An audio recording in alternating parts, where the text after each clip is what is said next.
একদম কৃষি প্রামের পক্ষ থেকে আবারও আপনাদের সামনে একটি ভিডিও নিয়ে আসছে। আপনারা দেখতেই পাচ্ছেন একজন হাঁস পালক কৃষক ভাই এখানে আছে।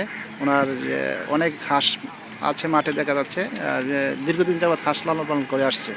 আমি ওনার সাথে কিছু কথা বলবো। আসসালামু আলাইকুম। ওয়ালাইকুম সালাম। আপনার নাম ভাই? আমার নাম মোহাম্মদ তৌফিক। আপনার এখানে যে মাঠে দেখলাম অনেকগুলো হাঁস, কতগুলো হাঁস? এখানে আমার 3,300 বাচ্চা, একদিনের বাচ্চা নিয়েছিলাম।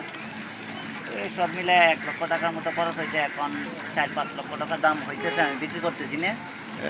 আমার হাঁসের খাবারের বিষয়টা যদি একটু বলতেন। এখন তো লাভজনক, এখন করলে মানে এর চেয়ে আর লাভ বাংলাদেশে কোনো বিজনেস নেই। যে এখন দেখলাম বর্ষাকাল, আপনার পিছন এই যে সাইডে দেখলাম যে পানির একটা কলমল, মানে প্রচুর পানিতে প্রচুর খাবার, পানির নিচে খাবার আছে। এই পানির নিচে খাবার খাইতেছে, আমার বাড়তি কোনো খাবার লাগে না, এক্সট্রা কোনো খাবার লাগে না। এখন তো হাঁসের যে প্রধান খাদ্য হলো শামুক, ঝিনুক। হ্যাঁ প্রচুর, এইদিকে প্রচুর। এগুলাই খেয়ে কিন্তু তারা যে জীবনযাপন করতে পারতেছে। আর এক্সট্রা কোনো খাবার আপনার দিতে আরও 1 হাত পানিও বৃদ্ধি হয়, এরপরও হাঁসের কোনো সমস্যা হবে না। আর যারা নতুন করে হাঁস পালবে তাদের বিষয়ে একটু বলেন যে কীভাবে শুরু করবে। আমার সাথে যোগাযোগ করে অবশ্যই তাদেরকে সঠিক বুদ্ধি দেব এবং সঠিকভাবে লালন পালন করার উৎসাহ দেব। যে এই বিষয়টা যদি একটু ভালো করে পরিচালনা করা যায় তাহলে অবশ্যই সেখান থেকে মুনাফা অর্জন করা যাবে। বিশাল বিশাল। আপনার এই হাঁসগুলো এখন বয়স কত মোটামুটি? এই হাঁসগুলোর বয়স চলতেছে 90 দিন। আপনারা দেখতে পাচ্ছেন প্রিয় দর্শক, যে আমি হাঁসগুলো দেখাচ্ছি আপনাদের মাঠে কিন্তু অনেকগুলো খাবার খাচ্ছে। আমার কাছে কিন্তু দেখেন কিছু হাঁসের বাচ্চা আছে যে দেশীয় খাবার সামগ্রী খেয়ে কিন্তু তারা খাবারের চাহিদাটা মেটাচ্ছে। আর অতিরিক্ত খাবার কিন্তু এখন দিচ্ছে না। আর আপনারা দেখতে পাচ্ছেন এখন হলো বর্ষা সিজন, আর প্রচুর পানি আছে। আর পানির থাকাকালীন কিন্তু এখানে ছোটো ছোটো মাছ এবং শামুক, ঝিনুক এবং আদার্স অন্যান্য এগুলা খেয়ে কিন্তু তারা এই করতে পারতেছে। আর বাড়তি কোনো ফিট খাবার উনি কিন্তু খাওয়াচ্ছে না। আর সেটা ডিম পাড়ার উপযোগী কতদিন পরে হবে? 6 মাস বয়স লাগবে, আরও 90 দিন পরে ডিম পাড়া শুরু হবে।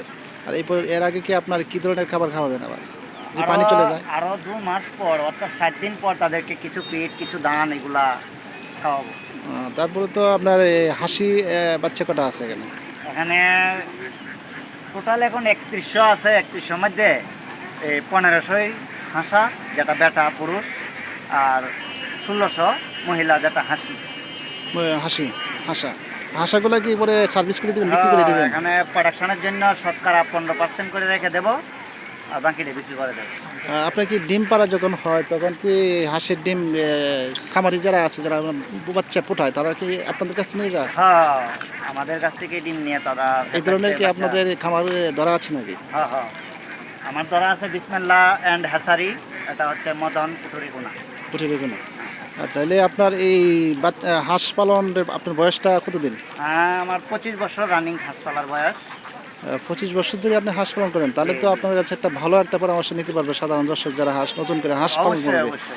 প্রিয় দর্শক, যারা হাঁস পালন করেন ওনার কথাই আপনারা শুনতে পাচ্ছেন, আর কীভাবে লালন পালন করতে হয় তারাও কিন্তু জিনিসটা কিন্তু আপনাকে বুঝিয়ে দিয়েছে। আর নতুন অবস্থায় কিন্তু বেশি করে নেওয়াটা আমার মনে হয় ভালো হবে না, সেটা কি মনে করেন আপনি? হ্যাঁ, অল্প দিয়ে শুরু করাটাই ভালো। আমার মতন 3000-4000 বাচ্চা হাঁস দিয়ে শুরু করাটা নতুনের জন্য আমি ভালো মনে করি। নতুন অবস্থায় কিছু মানে 100-200 বা 300 হাঁস নিয়ে রানিং করলে, 300 এরকম হলে উত্তম, সবচেয়ে ভালো হবে। তাহলে সে ধরনটা বুঝতে পারবে। আর এটা হাঁসের যে কী ধরনের ভাইরাস টাইরাস বা কী ধরনের এটা হয় সে বিষয়ে একটু বলতেন। 18 দিন বয়সে একটা ডাক প্লেগ করতে হয়, এর আবার 18 দিন পরে অর্থাৎ 36 দিনের দিনও 2টা প্লেগ হবে, একটা কলেরা। এগুলা করে রাখলেই কোনো রোগ আসবে না, বাসকায় মরে। যাই হোক, আপনি তো একটা ইম্পর্টেন্ট কথা বললেন, কারণ এই ধরনের কথা যারা বুঝিয়ে বলতে পারছে না অনেকেই, আর আপনি বুঝিয়ে বলতে পারছেন যে কী ধরনের রোগ বালাই হবে সেই বিষয়টা যদি মাথায় নিয়ে রেখে তারা যদি হাঁস লালন পালন করে, অবশ্যই সেখান থেকে তারা পিছপা হবে না, সামন দিকে আগাতে পারবে বা এখান থেকে প্রফিট ভালো হবে। সেই বিষয়টা আপনি ক্লিয়ারলি বলতে পারছেন। প্রিয় দর্শক, আপনারা দেখতেই পাচ্ছেন যে উনি যে কথাগুলো বলছে খুব মূল্যবান কথা, আপনারা মন দিয়ে শুনবেন। আর উনি কিন্তু প্রায় 2 যুগের উপরে কিন্তু 25 বছর আপনার হাঁস লালন পালন করে আসছে। আর সে হাঁস লালন পালন করার একটা বিশেষ কিন্তু তার একটা কলা কৌশল কিন্তু তৈরি করেছে, কারণ সেই বিষয়ে কিন্তু ভালো জানে। আর আপনারা সেই বিষয়টা কিন্তু আপনার মাথায় নেবেন, যা কিছু বলছে সেটাই কিন্তু আপনার মাথায় নিয়ে কিন্তু হাঁস পালন করতে হবে। আমি পুরো চার্টগুলো আপনাদেরকে দেখিয়ে দিচ্ছি, আপনারা দেখতে পাচ্ছেন। দেখেন মাঠ জুড়ে শুধু হাঁস আর হাঁস, লোকালভাবে কিন্তু অনেকগুলো খাবার খাচ্ছে।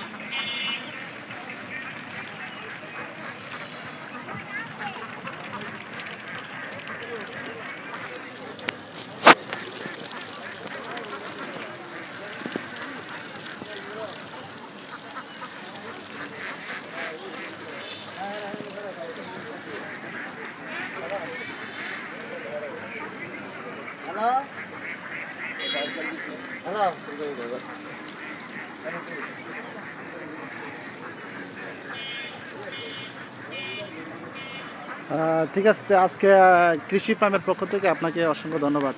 আপনাকেও অসংখ্য ধন্যবাদ। গাড়ি